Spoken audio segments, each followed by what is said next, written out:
Thanks for coming along to this seminar given by John Lynch, who's a long-term friend and the collaborator with the unit.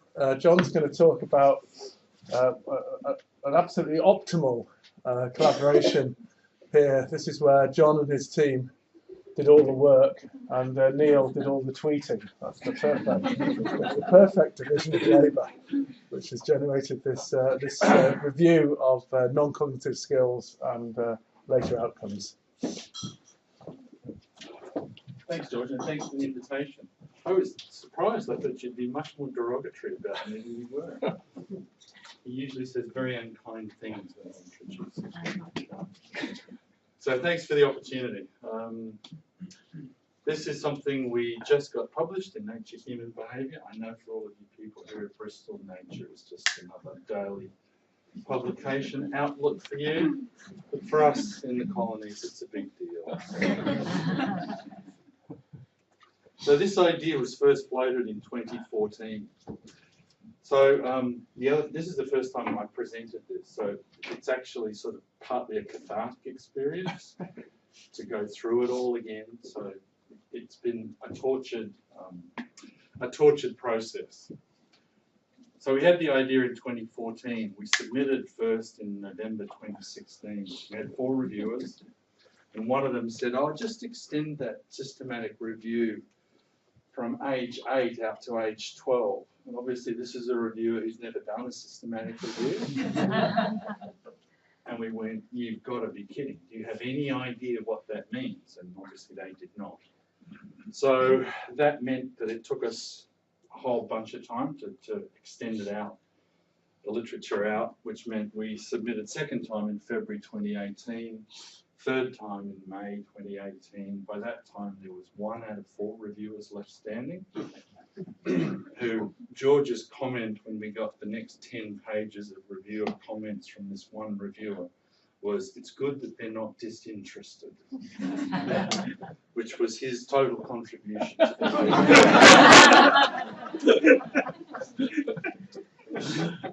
And then we finally submitted in September and got published November, just a couple of weeks ago. About 50 pages of reviewer responses in all. So I guess people who've done this sort of thing, they're aware of that. But this was a learning experience. But it's 99th percentile on altmetric, which is good. After, I don't know, Neil, a couple of weeks out. I was going to say that is directly because of Neil's tweetorials. So I didn't even know what that was when Neil did it. So thanks to Neil for the tweetorials. Very good. So looking back, why bother doing this? And I want to sort of take you on the kind of, yeah, you can laugh. I take you on the sort of journey where we started out conceptually and why we ended up doing this. So some of you might have heard of these two, Sam Bowles and Herb Gintis. So back in 1976, they wrote this book. They're both economists. In America, they're called Marxist Economists. They have to have that label in front of them. In there, they pointed to the importance of skills for labour market success beyond those captured by intelligence, abstract reasoning, literacy, and numeracy. They used the term non-cognitive personality traits, and they talked about motivation, orientation to authority, internalization, discipline, temperament, etc. That these are the characteristics that influence life success. In particular, they argued that schooling didn't make kids any smarter. What it did was socialise them into and reward certain characteristics and behaviours that are valued in the labour market. So that's 1976. By 1998, there's this groundswell of idea about investing early, that we need to go early because these early life experiences have these long latent effects. So the whole idea of intervening starts to go. Lynn Carrolley, this was a very influential piece out of Rand in the US. Then you'll all recognise this name. So in 1999, Heckman starts writing about human capital models, and he criticises Becker's model that was really thinking just about cognitive ability. And he's making the point that non-cognitive skills aren't in these human capital models that are coming out of Chicago and people like Gary Becker. And this is the first time that he starts to write this idea of skill formation's dynamics. Skill begets skill, early investment promotes later investments.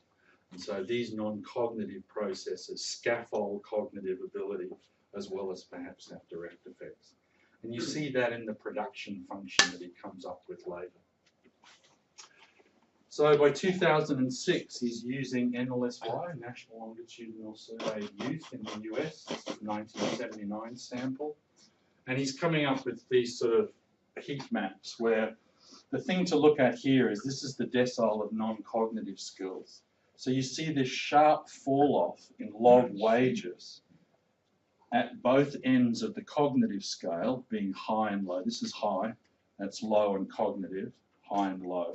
So it's this sharp drop-off that he highlights, that when these non-cognitive skills are not well developed, that you get this drop-off in log wages. The other thing to notice is the particular non-cognitive skills, the particular ones they use, change from study to study. So in this case, it's locus of control and self-esteem that's measured at ages 14 to 22.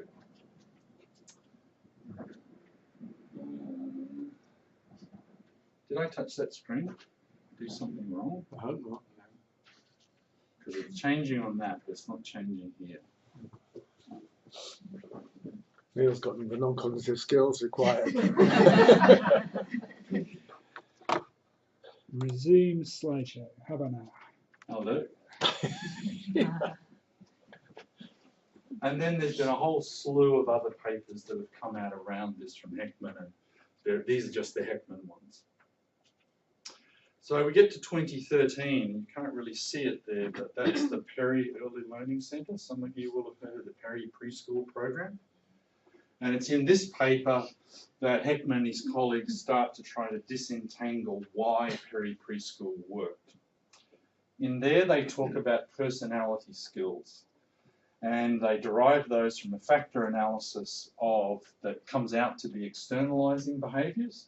So things like, does the child steal, swear, are they aggressive, etc., and academic motivation. So you can see the non-cognitive skills change now, depending on which data set they're using.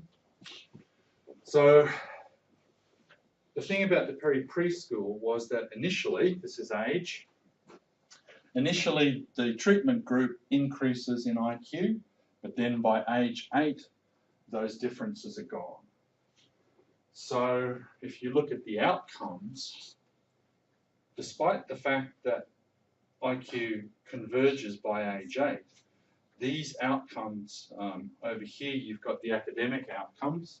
So the treatment group, less likely to need special ed, higher percentile of achievement, higher rates of graduation from high school, and these are income and home ownership at age 27. So the outcomes change, but it's not through the enduring change on IQ. So then Heckman disentangles that, trying to draw out the mechanisms of how did it work then, how did the treatment work. And he decomposes these effects. So this is the males, and I've highlighted one here. So this is the contribution of the externalizing behavior component to explaining the decomposing it into, in this case, the number of felony arrests. So these sort of blue are the relative contribution of externalizing. See, cognitive is in red, it doesn't appear here at all. And then green is academic motivation, the black, grey is other. So he's arguing that they're making strong contributions. I think the other thing to look at is if you look at these outcomes, it's misdemeanors, felonies at age 27, arrests, there's income tobacco, there's a lot of criminal outcomes here, and that seems to be where a lot of the larger effects are.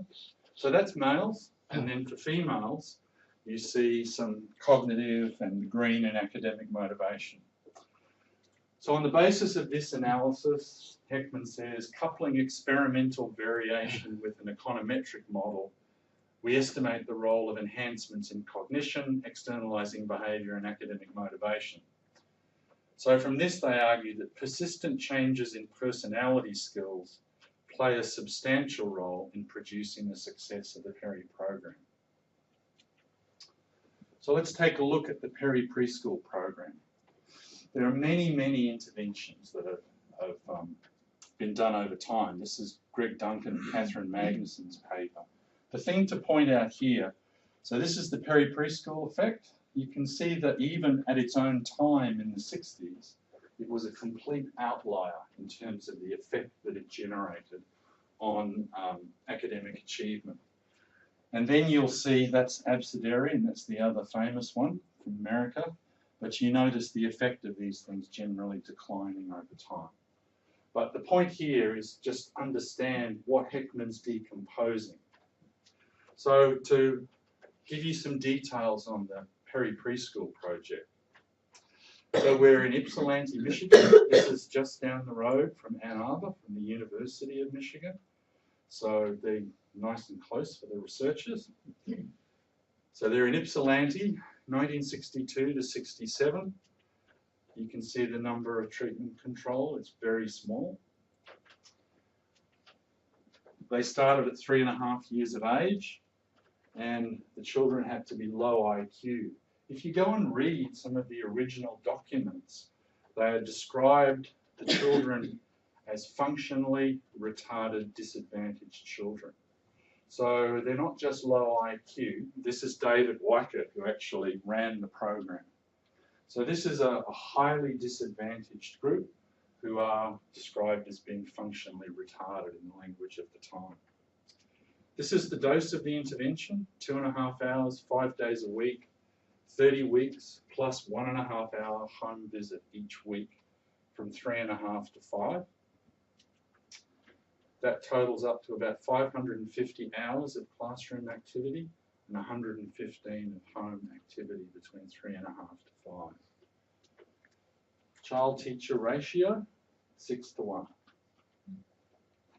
Cost per child, 20-year-old dollars. So what's this look like? A really intensive, expensive program that generates this absolute outlier effect.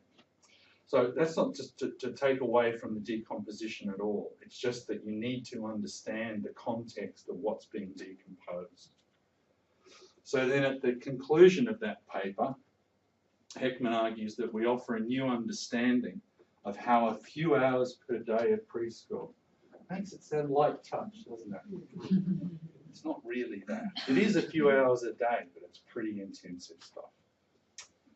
In a curriculum that promotes social competency, planning and organisation can significantly and beneficially affect life outcomes. And then the importance and malleability of these sort of non-cognitive skills. So how many of you have seen this thing, GRIT? By 2016, so we've got sort of the Heckman idea of non-cognitive skills. I'll see if I can make this work.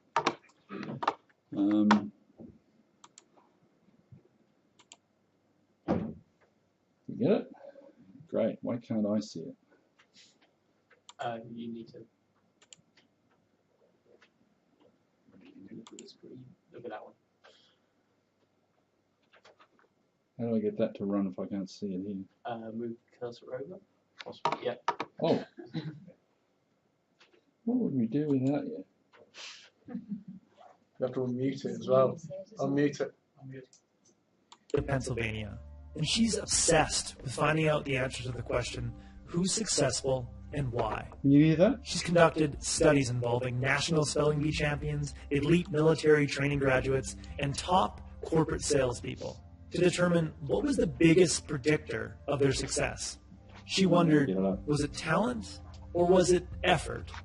Now, our society would have us believe that it would be talent. We have the tendency to marvel at natural talent and overlook the importance of effort. Surveys show that we commend people who put in the effort, but we don't actually believe it can compete with natural talent. We often discount our own abilities when going up against people who have a higher IQ or appear more naturally gifted. But Angela has found the following to be true in study after study. Where talent counts once, effort counts twice. Angela explains this using a simple formula. Talent times effort equals skill, and skill times effort equals achievement. When you apply effort to any base level talent, you get skill. When you apply effort to skill, you get achievement. The science shows that grit, the sustained application of effort towards a long-term goal, is the biggest predictor of lifelong achievement. For some, it's an inconvenient truth. Certain people like to see natural talent and use it as an excuse as to why they would never achieve what those people can, and don't even bother trying in the first place. But for others, it can be liberating, knowing that they're not doomed to mediocrity due to a lack of talent. If they put in the effort, they can achieve great things. Sure, there are some limitations. All of us can't make the NBA. We're not all 6'9". But you could become one of the best players in your local basketball league. By remembering that talent counts once, effort counts twice, we can be hopeful that we can one day become more than we think we can. That we can achieve great things despite not winning the talent lottery. But being gritty is hard. Resisting endless temptations to quit or experiencing failure is extremely difficult to deal with.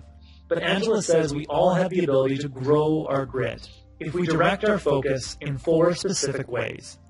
First, develop a fascination with what you're trying to do. Second, strive to improve each day. Third, remind yourself of the greater purpose. And fourth, adopt a growth mindset.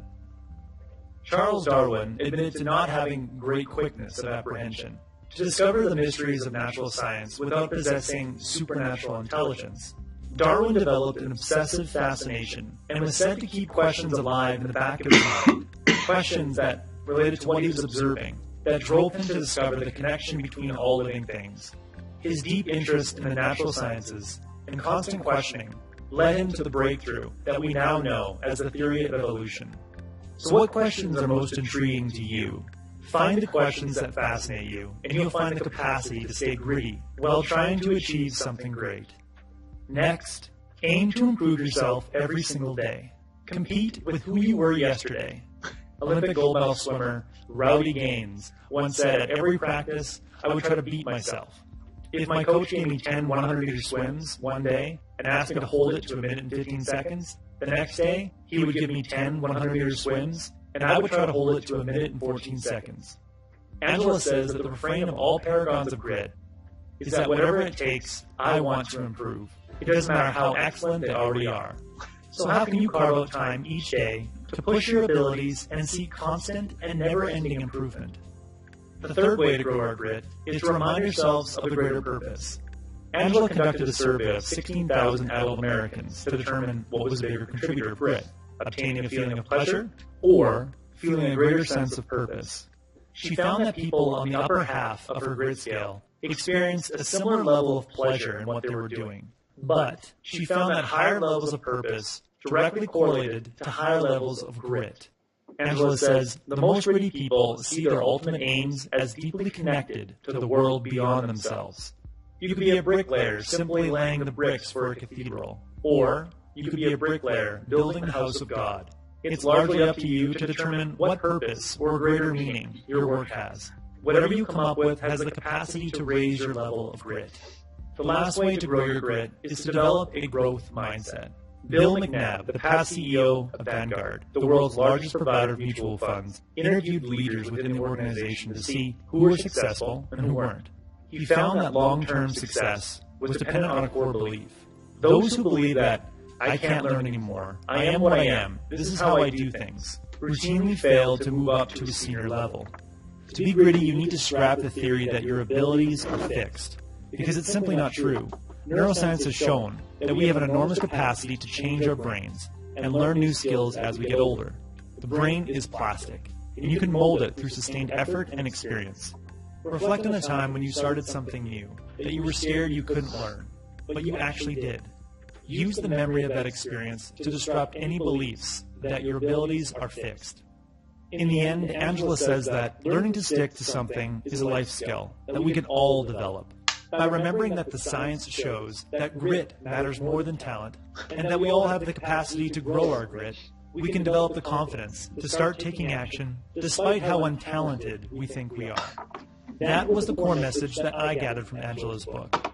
She has much more material to help you understand the science of achievement. I highly recommend it. If you would like a one-page PDF summary. So Angela says, you can grow your grit. If we start to bring that kind of idea into the non-cognitive, and this stuff becomes very popular. This is a New York Times bestseller. You can see the cultural background in the US for yourself. But these ideas start to catch on and they get sort of reinforced by other things. So if you go to angeladuckworth.com, you can go into the character lab and play around with building your self-control.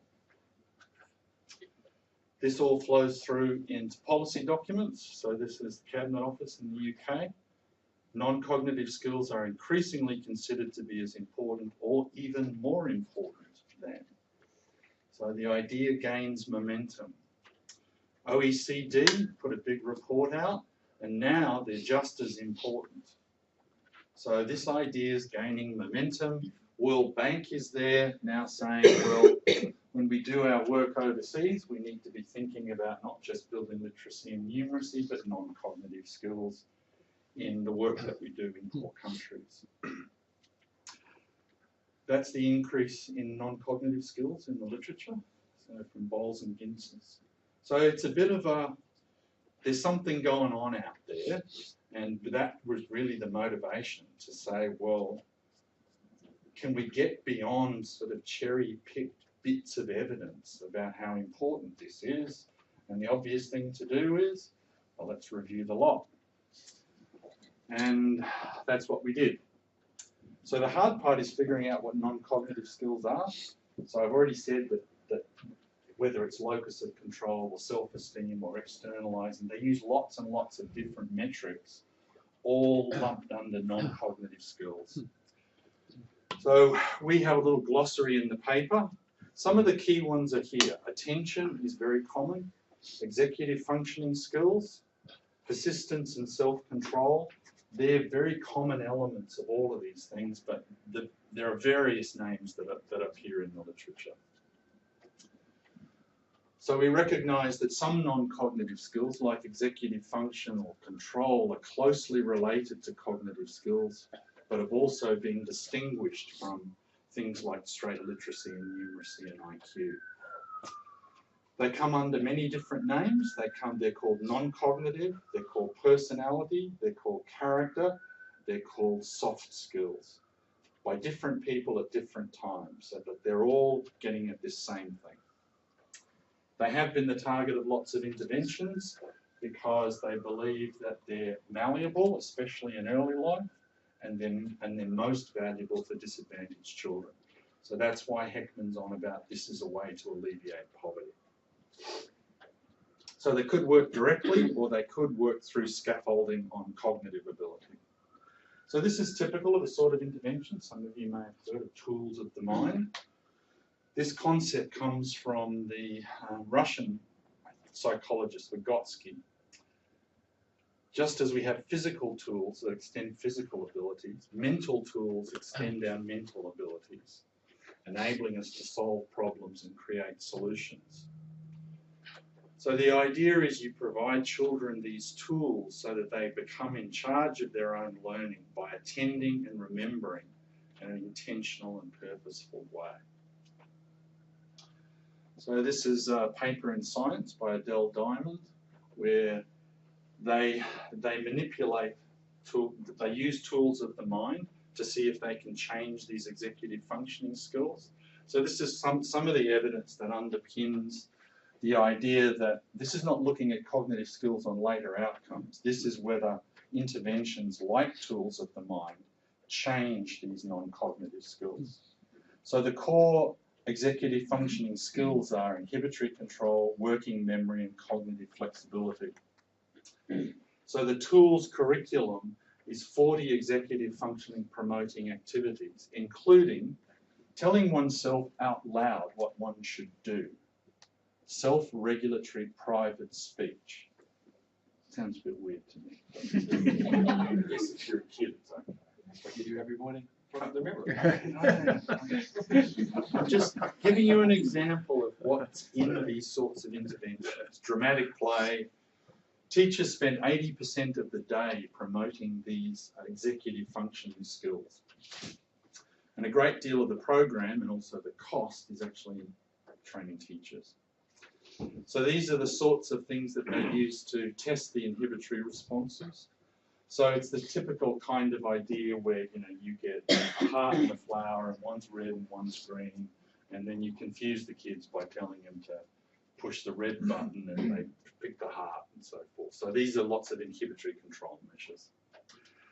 And indeed, Diamond shows that this tool's curriculum improves these executive functioning outcomes. So there are interventions out there that are being sold. This has been being done in thousands of schools in America. Okay, so that's the background. And I'll take you through what we did now. So like any systematic review, we started out with about 10,000 bits. We ended up having 2,126 full-text publications assessed for eligibility. That doesn't sound like much, but believe me, it is. So this is one of these papers where, how big's the supplementary? I think we got 300 pages. Yeah. 300, no, it's 430 something. So, you know, you've got a small paper and then it's 430 pages. It's a bloody book. Anyway, 2,000 assessed, 554 included studies, 50 interventions, and 504 observational studies. The outcome domains we looked at, so this is any non-cognitive skill under age 12, and then the outcome any time after that. So there's no limit on when the outcome could be. But we looked at academic achievement, literacy, numeracy, school readiness, cognitive and language development, psychosocial well-being, and health. Health was all over the place in terms of the outcomes. So here's the 554 studies that we graded into better, weak, and poor evidence. We did that deliberately because there are plenty of systematic reviews and meta-analyses out there that don't control quality. So you're just mixing up a bunch of really crap studies with better ones, and there's not much point in that. Plus, we didn't really want to go through the 554. No, that's not true. We report all 554. That's why there's 400 pages of supplementary material. The better evidence category were RCTs, quasi-experimental interventions, twin studies, observational, longitudinal, and cross-sectional studies that we deemed to make reasonable attempt to control obvious confounder. That's 40% of the entire literature that we reviewed. Down here we've got the poor evidence category. Nearly 40% was poor evidence. That means they made no attempt to even control any endogeneity or confounding. They just do this stuff and interpret it. So that's sort of disappointing. And there's actually one RCT down there that called itself an RCT, but they just failed to have a control group. A little unclear on the concept. Is there correlation with journals? Huh? Well, you say it's poor evidence, but they get published. So is there a correlation with outlets or not? You mean a correlation with what sort of outlets? Well, what type of journal publishes rubbish evidence? Well, a lot of this stuff comes out in the psychology literature. Yeah. So I'd say that's the major outlet. So we can talk more about that when we have a look. We didn't do a particular sort of textual analysis of the journals. I would say, though, that it's probably true that the ones that do appear in the health literature seem to be higher quality, probably because of the demands that publishing in health journals of evidence-based medicine, etc., have driven that. So 222 studies, 293 outcomes, 41 RCTs, 8 quasi-experimental, and the bulk of the outcomes, nearly 70% of them, are in academic achievement or psychosocial outcomes. So the results. No, I don't have to do that for this audience, but just so everybody's on the same page. So these, we've got over here, I'm going to show you some effect sizes, and I'm going to show you some 95% prediction intervals. So effect sizes are just the mean difference between the treatment and control, exposed and unexposed, divided by some measure of the standard deviation of the outcome. Everyone okay with that? And then the 95% confidence interval informs how precisely the mean effect size has been estimated. And you all know how to interpret 95% confidence interval.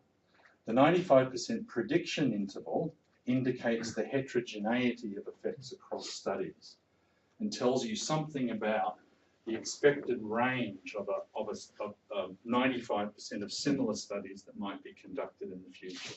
Is everybody familiar with confidence intervals and prediction intervals? Okay with that? The key point is that the confidence interval tells you about the likely location of the true population parameter, in this case the effect size. The prediction interval accounts for the uncertainty in knowing the value of that parameter plus the data scatter that generated that. Prediction intervals are always wider than confidence intervals. So in this case, we've got literacy. We've got 11 studies contributing to the literacy outcome with an effect size calculated at 0.33 with the 95% confidence interval. And then you can look across the academic achievement outcomes, literacy, numeracy, academic achievement. The effect size ranges from 0.16 to 0.37. Okay, you get the idea of the data structure you're looking at? If you look at psychosocial outcomes, effect sizes are ranging 0.23 to 0.46, depending on whether you're looking at internalizing, externalizing, etc. 0.27 to 0.56 for cognitive and language, and then we've only got 2 studies down here in health at 0.69. So if you then go and look at the prediction intervals, you'll see, for instance, we've got one there, minus 0.27 to 1.01, and then you look down the prediction intervals, and they all, apart from this one, include negative, null, and positive findings. So that's clear indication that we've got a very heterogeneous set of data points here with the prediction interval for, these are the experimental and quasi-experimental studies. If you look at the observational studies, the 95% prediction intervals, they all include null. So we've got a highly heterogeneous set of data that are generating these average effect sizes.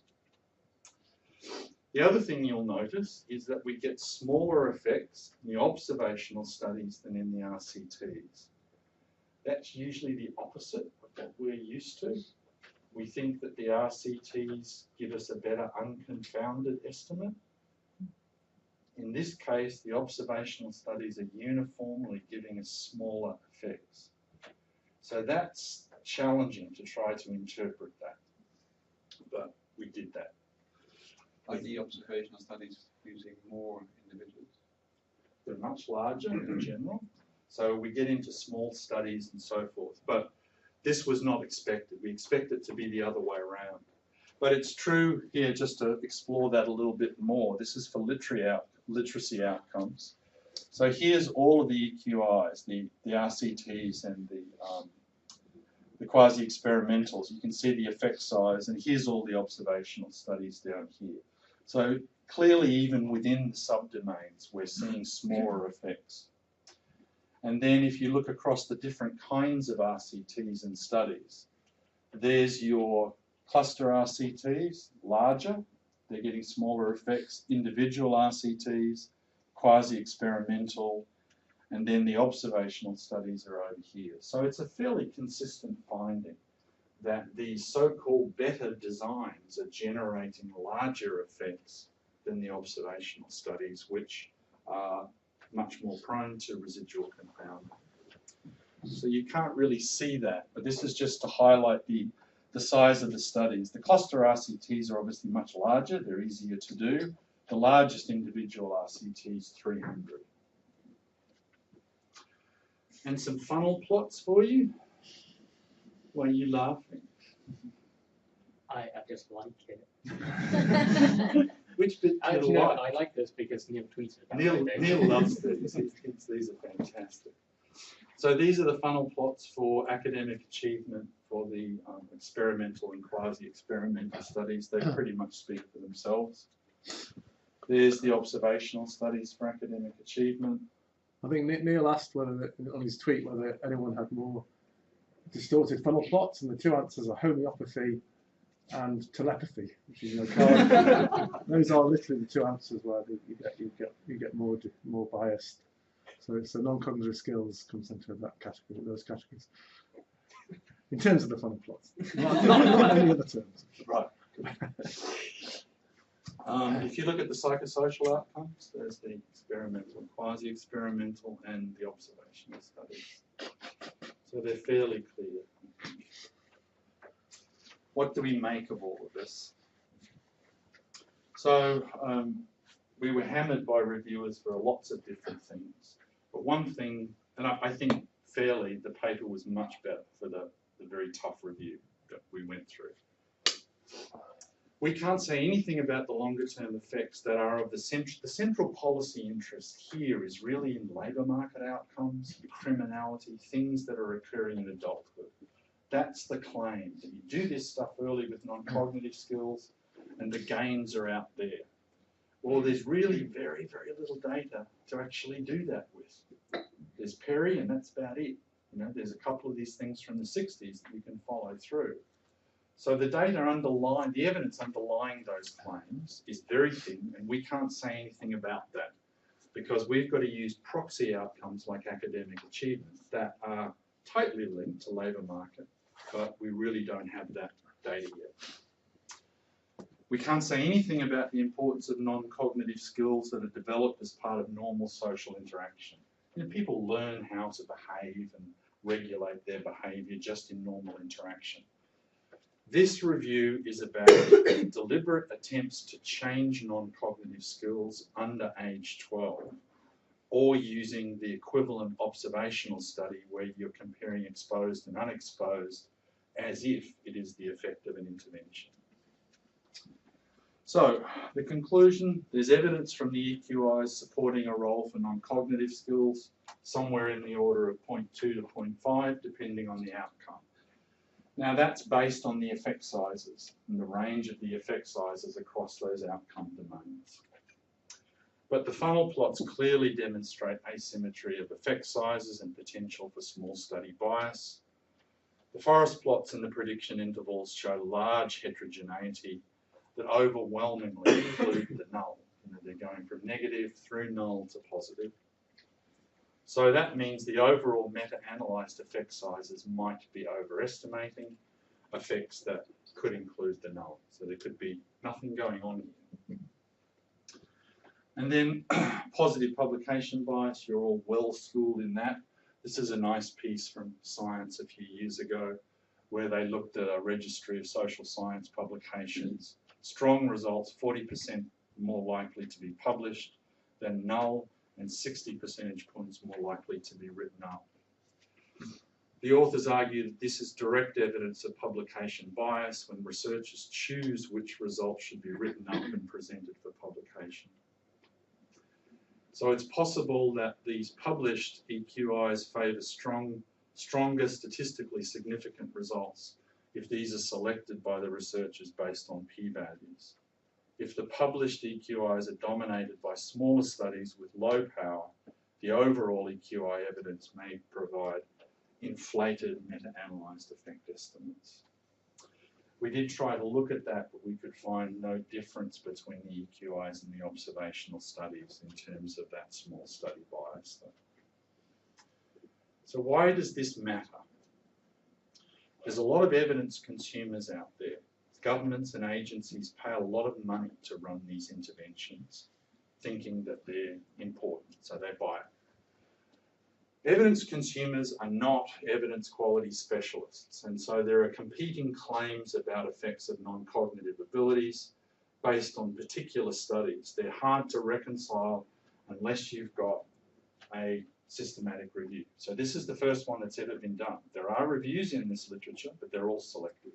So this is the first time it's ever been done. So we think that's an important starting point as a safety net for consumers of these sorts of interventions to not necessarily believe the people that develop them in terms of their effects.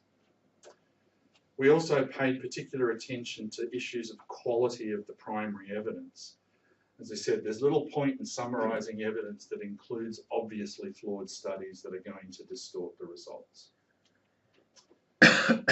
And some of the studies here, there are lots of evidence clearinghouses for early intervention, and the quality, the way they rate the quality of the studies is not always the same as we did. For what it's worth, we think we apply pretty rigorous standards to assessing the quality. So things that appear in evidence clearinghouses as high quality evaluation, we look at and say, no, the underlying evidence is actually not very good. So it all depends who does this evidence quality review. So there's a number of challenges that have emerged from doing this. And this is really now speaking to the research community that's interested in these things. It'd be surprising if anybody in the room didn't recognise these things likely to matter. How you behave, your ability to regulate, attend, etc., etc. Makes sense, doesn't it? It feels like they ought to matter. So if we do want to build an evidence base, there's a number of challenges. The first thing that we strike is, what are the active ingredients of non-cognitive skills? There's lots and lots of measures that are used in the literature. Locus of control, self-esteem, externalizing. And we found this nice thing from Truman Lee Kelly, what a great name, called the Jingle Fallacy. And in 1927, he wrote, equally contaminating to clear thinking is the use of two separate words or expressions covering, in fact, the same basic situation, but sounding different as though they were in truth different. So they sound different, they have different jangles, hence the Jingle Fallacy. That's my favourite part of the paper. Who found that? Was that you? No? Must have been me.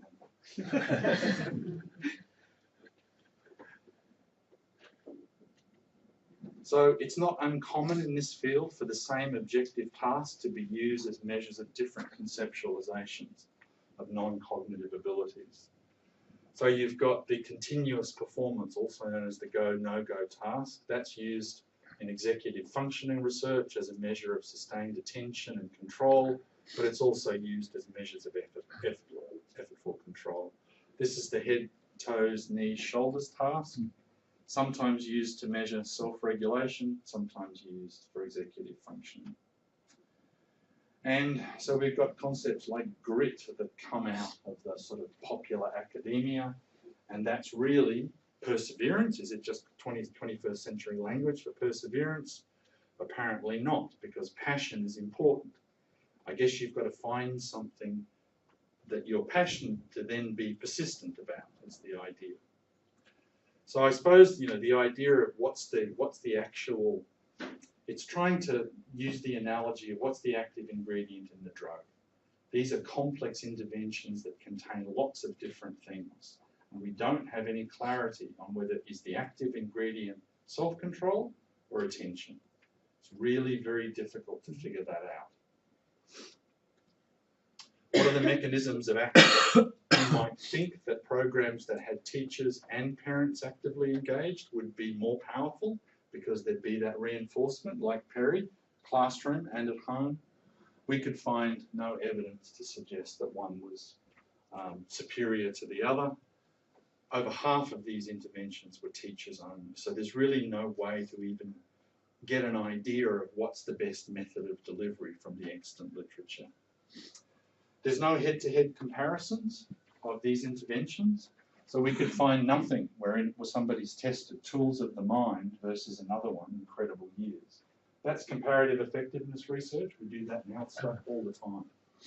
But in this field, it's not in the developer's interests. So you have a developer selling tools of the mind, literally selling it, and you've got a developer selling incredible years, both highly evidence-based, blah, blah, blah, blah, blah. And the intervention peddlers have no interest in doing head-to-head. But the people who are buying them ought to. So somehow we've got to get comparative effectiveness research into this field. We could find no studies that examined the joint effect. I mean, it's fairly obvious that the combination of high cognitive and high non-cognitive skills is really where the action ought to be on expectation. We can find not one study in the field that has looked at that. And that's a joint effects question. Probably we have to establish the main effects first before you start going looking at interaction effects.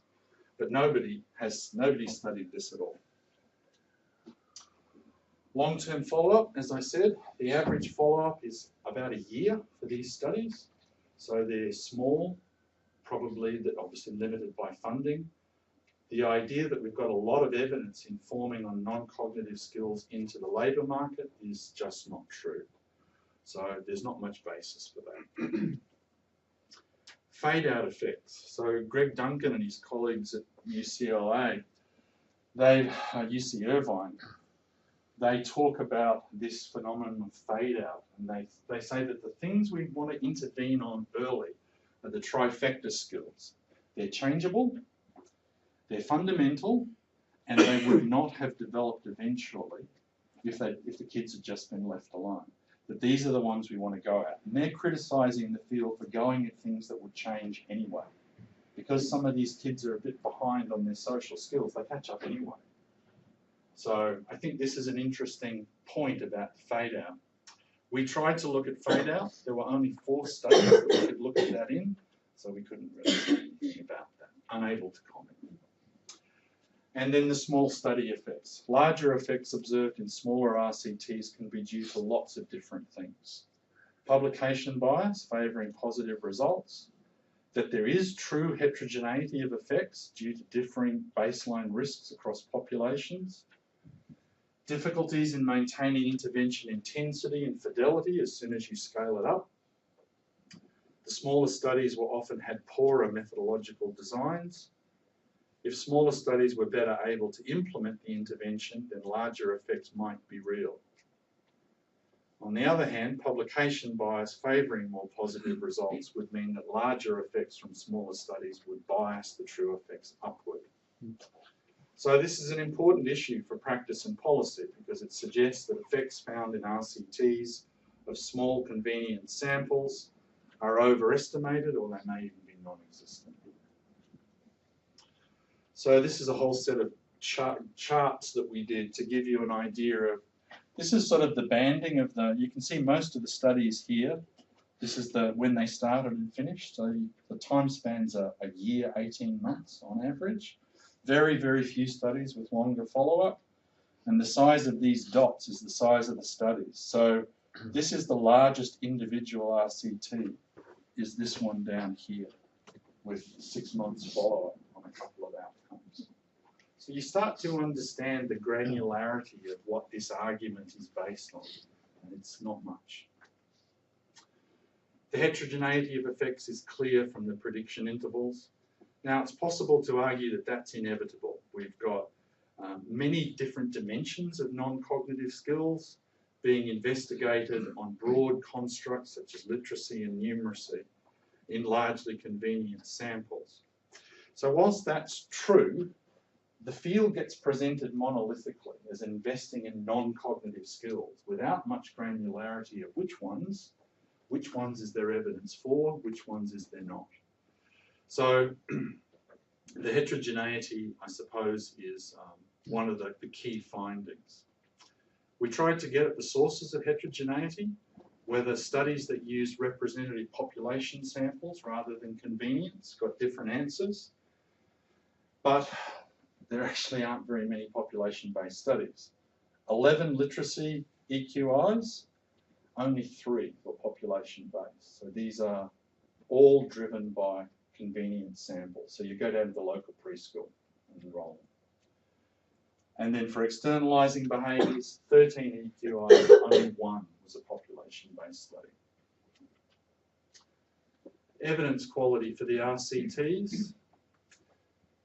We played a little game where we counted the number of sites, the previous RCTs that were published by, there were 7 RCTs published between 2014 to 2016. So we went back through the bibliographies of those, the references, to see how many previous RCTs they cited. Normally you would expect all the RCTs in a field to be represented in why are we doing another one. And there were 27 previous RCTs available to be cited. The highest number in the studies published in this period was 4. So they're not referencing previous RCTs. And you could argue, well, they're not relevant. We're doing self-control, they need attention or something. But nevertheless, the citing practices of justifying another RCT, you would want it to be based on what we already know. And that doesn't appear to be happening in this field. Quality of RCTs was not ideal. That's an understatement. No RCTs had a pre-registered protocol. That's not common. That may be happening now as that moves more into psychology, the pre-registration. And 2/3 do not identify the primary outcome. So, yes, it's a bit depressing, isn't it? So you can just pick and choose what you like. So these are back in the bad old days of, before we started to codify all of this stuff in health sciences and do a much better job. And then the other potential biases. The difficulty with figuring out the potential biases, they were so poorly described, it was almost difficult to know how biased they were. Yeah, it's that bad. And then, of course, nobody's reporting randomization or allocation concealment, none of that stuff. Nobody reports anything. And they don't do much with missing data, that's fine. Just analyse what we got at the end. And clustered RCTs probably didn't have balance, they had too few clusters to do it. Poor reporting made it difficult to fully assess the study quality. So more than 90% of all the research in this field comes from observational studies. Of the 504 observational studies, 70% were judged as weak or poor. 70% of the entire literature made little or no attempts to adjust for basic confounding. Yeah, it's pretty amazing. How did you differentiate? So you explained strong and poor, better and poor. What was the weak? That was where they might have you choose? done age, Okay. adjust for age and sex, perhaps. They've adjusted for something. Something, anything.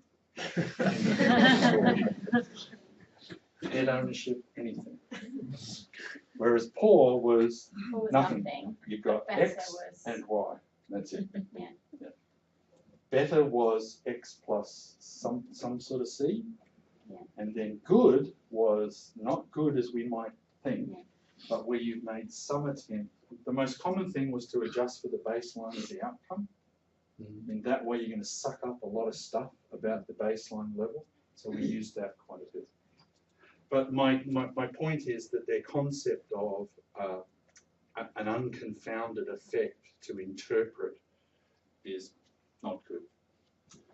So 42% little or no attempt to basic confounding, and that means there's a stack of stuff being done, paid for, that doesn't tell us anything. It's just confounding. So to advance the understanding, there's little point in amassing more small-scale, obviously biased observational studies. That's not advancing knowledge in the field.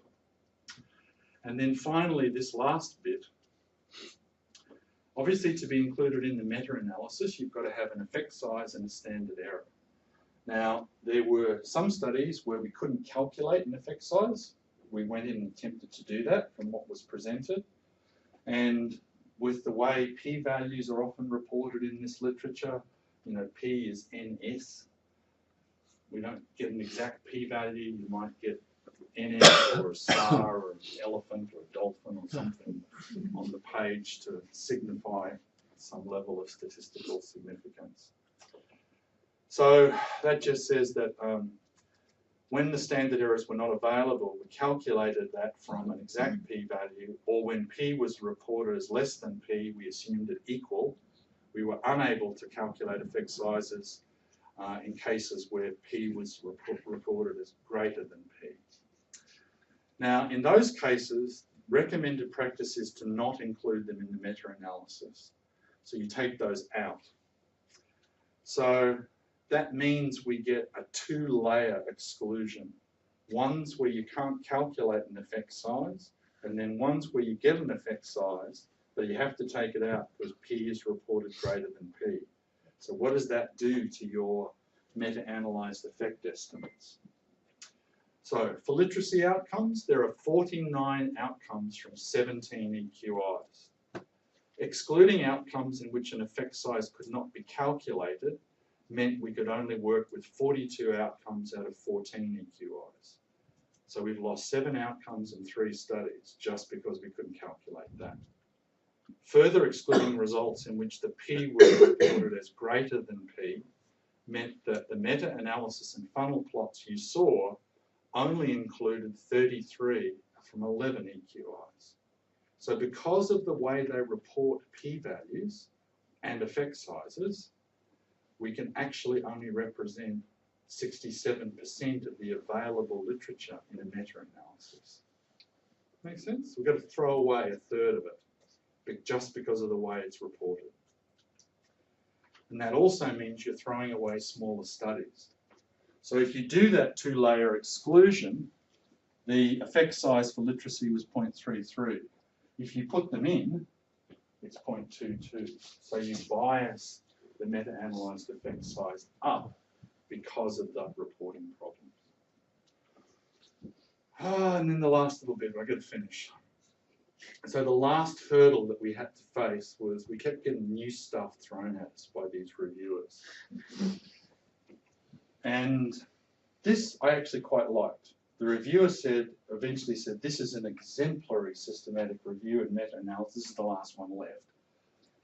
But I encouraged them to stop talking about large and small effect sizes. And I thought, actually, that's a really good idea. So we didn't do that. You're all familiar with, 0.2 and Cohen. You all know Jacob Cohen, this 0.2, 0.5, 0.8 strong. Yeah, well, even he said, don't do it. Don't apply it across the board willy-nilly. So that's the guy that sort of came up with the suggestion.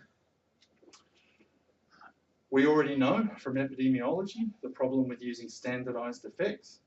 So Greenland said, rather than making things more, standardized effect sizes are supposed to make them comparable. Well, Greenland says, well, no, they're not. If they're not comparable on the original scale, all you're doing then is confounding it by the observed standard deviation. So in this sort of convenient sample, you might have quite truncated standard deviations on some of these outcomes. So all you're doing is you're not making it more comparable, you're actually confounding it and making it worse. Gary King said the same thing.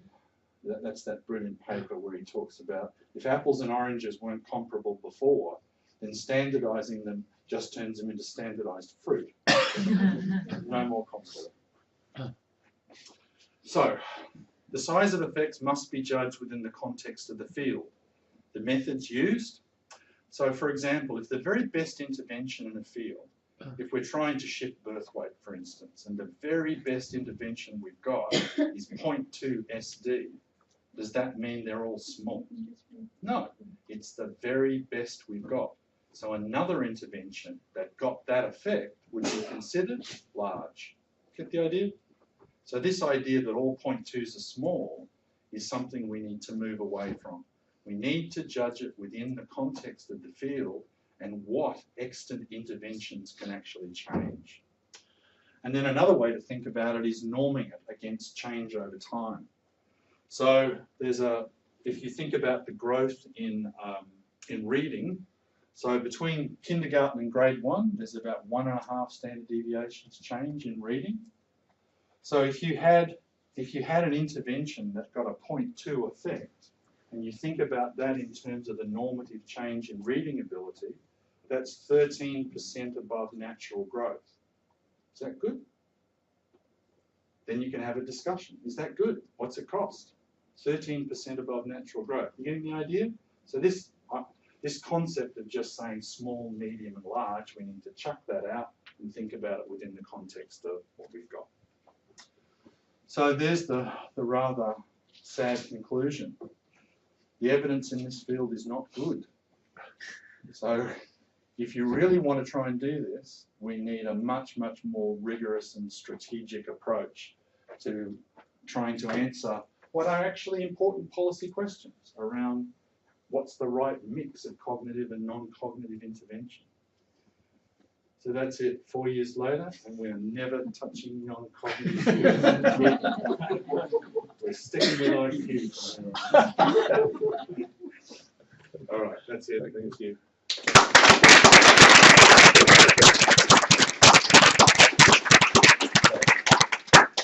So it's 2 o'clock, but so if people, I'm sure lots of people would like to go, but if people want to ask questions, then John will answer a few questions. But do feel free to leave. There you go. But, question. Yeah, I got 2 comments. I thought that was a great presentation, very interesting. Thank you. I was involved in one of these studies only recently, and it was a non-randomized study. We were approached by a school from a deprived area, and it was a faculty of psychology, and they were expecting some help. And then at the end of the intervention, the effect was not fantastic because the control group was kind of slightly better school. It was not possible to find a completely fair comparison. So I wonder if part of the reason you are finding a larger effect among RCTs is because it's actually a fair comparison in some observational studies, something like this might be going on. Yeah, it could be. I don't know which one's right. Indeed. It's just noting that it's odd to see the RCT. I mean, it could also be that if you think about the outcomes, one of the things, this is an impression, I don't have any hard evidence from this. This is just looking at all of these different studies. One of the things that I think you see in the RCTs is we know what we're going to intervene on, what we're trying to change, and so we actually create a measure that marries very well with that. So it's like teaching to the test. Maybe that's why we get. So that's labelled, that comes under academic achievement outcome, but it's not a standard scale. It's something that the intervention developers have put forward. So that's an impression that I got, that I thought maybe that's why. Whereas in the observational studies, you're usually using exposure and outcome measures that have not been designed for that purpose. So the link between them might be less strong. Don't know. David? And my other comment, just briefly, well, it sounds like you probably had enough with this, but in case you wanted to get some direct evidence, I think network meta-analysis might be useful in this context. So kind of using network meta-analysis to indirectly compare some of these programs that you are interested in but have never been compared face to face. That's an idea. Our last standing reviewer or We'll come back with that. mentioned something like that. It wasn't. By this stage we just said, not a chance. But yeah, I mean, it could. I think that would be worthwhile, but we'll leave that for somebody else to do. I was wondering where they did, in the observational studies, where they did adjust things, were you able to look at what the effect on the estimate was of the adjustment? They were different. Often they were not presented. That they adjust, it's just a footnote, adjusted for blah, blah, blah. So you don't get to see the crude and the adjusted estimate as we normally would do. That's one that could have explained something if you found the adjustment for certain things, and shifted the estimates in a certain direction. The usual things, would be the baseline of the outcome plus perhaps a socioeconomic measure, that sort of thing, age and sex, and that would almost always shrink the effect of the non-cognitive, where we could discern that. isn't there sort of a conceptual problem here? Because it just seems to me sort of a complete misnomer to sort of call these things non-cognitive. I don't really understand what's the conceptual distinction between them, particularly given the examples you give. And I don't see why it's there's no wonder that it's very confusing field, because you have a mishmash of concepts here, which to a psychologist make no sense that you would have cognitive and non-cognitive. I mean, executive function is a cognitive task. So it's unsurprising here that you get this sort of mismatch of noise, basically. And what you're really maybe looking at here is actually just different ways of teaching the same cognitive skills, right? Rather than actually cognitive versus non-cognitive. So you would regard attention as a cognitive skill? Of course. So yeah, who wouldn't? Lots of people. I mean, don't shoot me. I no, I mean, but a mismatch between these labels, between projecting them onto other contexts. I mean, in psychology, cognitive neuroscience, attention would be the bread and butter issues here, and maybe the issue about how you train these issues rather than actual underlying mechanisms themselves. So yeah, you may be right, but colleagues in your field clearly don't think that way, because this stuff is presented in the field where self-regulation is different from self-control, is different from literacy. The concepts are balkanized, whether you like it or not. That's the way the field presents them. You might think that's a silly idea. I happen to agree with you. There's a great deal of overlap here. All we set out to do was to say, here's the field as it is. And that's the way it gets presented. And then it gets crystallized down to non-cognitive, especially in the economics literature, where it's got, I think, a fair bit of purchase. Isn't that right? I agree, but if people don't agree on what non-cognitive is and what cognitive is, it's unsurprising. I mean, you have the same thing with well-being. There are hundreds of tests to measure well-being. So yeah, it's unsurprising that you will end up getting noise out if you put noise in. But what are we going to do when people are spending lots and lots of money on so-called non-cognitive interventions, our tax being spent, and it's such a fraught field conceptually? Surely it's the researcher's job to sort it out and actually be able to answer some of those questions. I thought that was our job as scientists. So our plea is to say, there's nothing natural about all of these concepts being presented not as non-cognitive monolithically. The first point in the challenge is, what's the active ingredient here? We don't know. So if you're going to buy an intervention, we don't know. We don't know what the active ingredient is. So I think that's a challenge for the field. We've got last question. Yeah, Mine was only very quick on the back of yours. The studies that you've been looking at and the journals that you've been looking at to create the meta-analyses, were they individually giving their own definition of non-cognition? So you can Often not. Kind of Often not. weigh them up against each other in terms of, because there's never going to be real consistency of validity if nothing is actually telling you what it's trying to measure. So it would make sense for them to actually say, this is what we're looking at before going into, as you say, the construct of it, which is I'll send you the list of 554 papers, and you go have a look. And you see that often they are not clear exactly on what it is. There's just this assumption. So no, it's not there. I've literally just started this subject, so I'm just personally quite interested in it, and I find it very disappointing the fact that you grow up having this idea of what science is. It's modern day, how rigorous everything is meant to be, and then suddenly you find out, oh, actually all of these things you were taught as facts, yeah, don't trust any of them. I just would have thought that they. I think these questions are important. Are they different from cognitive skills? I think these are important things to do. But as a research community, we will have to do a better job than we currently have. That's an endless stream of grants, surely. We like that. But I do think that's the whole point of doing these sort of stock takes, is to say, where are we? How do we do better?